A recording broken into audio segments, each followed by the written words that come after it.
我是 Anna。今天我要 read 亚瑟王 Morgan Le Fay 的最后一个 chapter. She had chosen something slow and painful for her hand. Morgan exhausts the flame in her hand.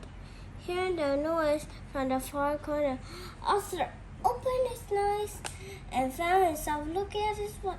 My love, he begged, help me!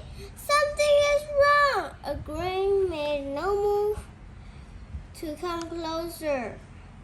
She simply continued to stare down at him. A grain! What? He cried out in pain. Help me, please! She stepped forward then, as Morgan allowed her power to fade.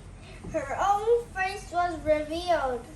Arthur cried out in shock and confusion. You! Reaching out, he clutched her ankle. Please help me! I beg you! Shaking his hand off, Morgan crouched out of reach. You took my father's life, she reminded him coldly. Your war cost me everything. Now you must answer for it. She gazed at him, knowing that he had already lost his strength to fight. Now I shall take everything from you, and I promise you, Arthur Pendragon, that I'll include your son in that. I will find Arthur. When I do, Pendragon's name will be no more.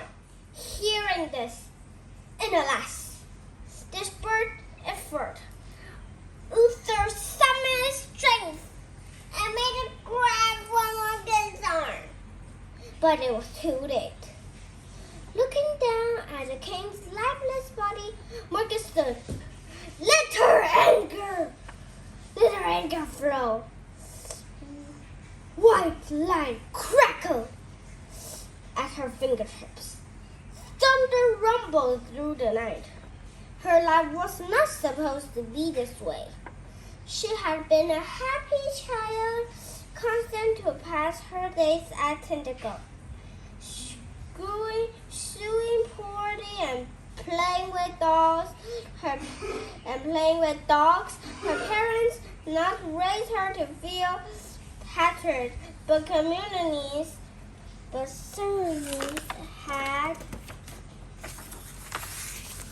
had twisted her into someone she didn't recognize anymore. Her life had taken a very different path from the one she had born to follow. And now here she was in the place that had once held so many happy memories. Her revenge was almost complete. Almost, but not quite. She had lost the boy.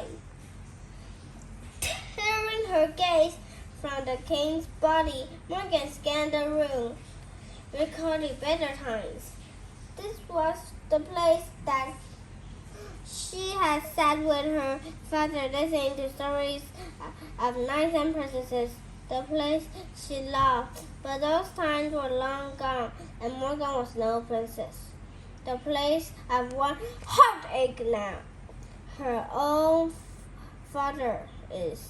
Morgan only grateful, but he never knew his wife's betrayal, but she did, and only a matter of time before Arthur paid the same price as his father.